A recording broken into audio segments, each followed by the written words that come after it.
Janet, Hello po, okay. Kuya Will. Kaga-graduate mo lang. Opo, Kuya Will, with honors po. Saan?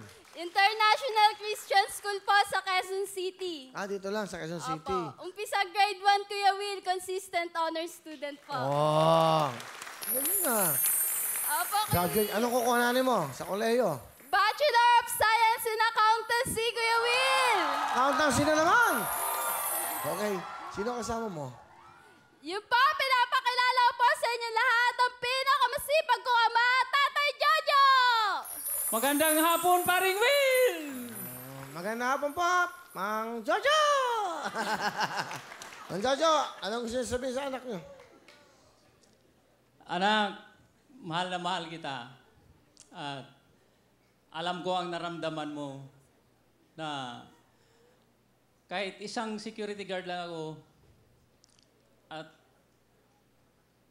parang nag-ano ka sa akin na nanghinayang ka na hindi ka makapagtuloy sa pag-aral dahil malapit na akong matanggal sa trabaho dahil magpalit ang aming company sa security agency.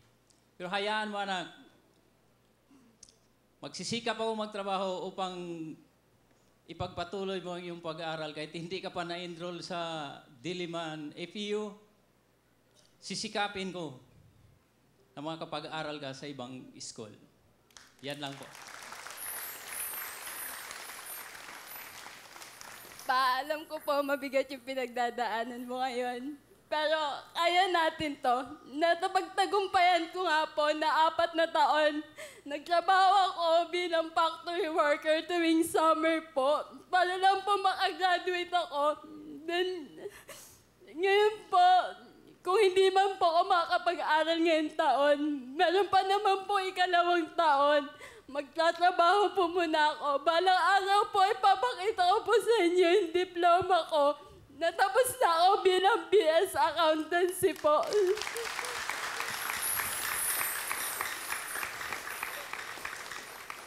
Saan ka ba nag-entrance examination? Anong college? FEU Diliman, Kuya Will. Sa FEU. Opo. So, wala kang pang-enroll. Wala po, Kuya Will. Wala pa po akong pan-down payment. Magkano ba enrollment sa ganun? Po, 2,500 po yung reservation fee. Yung buo, one sem? Magkano 1 sem? Nasa 55K daw po per sem. So, ngayon, 55,000 isang sem. So, isang taon, 110,000. Opo, Kuya Will. Paano ngayon kung di mapag-aaral? Paano ngayon kung di ka makapag-enroll? Hindi, nakakalungkot lang ho kasi dahil pag mahirap ka, paano na ang pangarap ng isang katulad nila? Paano na yung pangarap ng isang nangangarap na maging isang CPA, isang accountant? Ano bang paraan dyan para sa ganyan? Kayo mga kabataan, talagang future kinabukasan ng ating bayan. Totoo yun. Paano na yung pangarap mo? Para po sa akin, Kuya Will, walang bagay na mahirap sa taong may pangarap. Kung gusto mo po maabot yan, magsisikap ka po. Hirap talaga ng ganyang buhay. Mahirap talaga pag mahirap. Lahat ng pangarap. Mahirap, makamtam. Diba? Ano talent mo, Janet? Spoken word poetry, Kuya Will. Spokening pala ito. Spokening. Ito. Pakinggan po natin. With honors. Ito ang sadyanteng puro honors. Okay, Janet. Palapan natin si Janet. Bahay Pag-asa. Salat sa oportunidad, salat sa kahirapan, at higit sa lahat, salat sa pamilya masasandalan. Ilan sa mga suliraning kinaharap ng mga kabataan na nag-udyok sa matinding karahasan. Iba't ibang kwento ang aking napakinggan.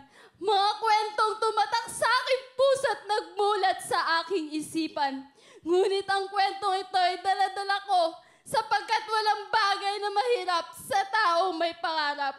Bahay Pag-asa ang naghubog sa aking talino at talento. Sa Bahay Pag-asa, nagkaroon ng tunay na pamilya na may nanay, ate, kuya at bunso.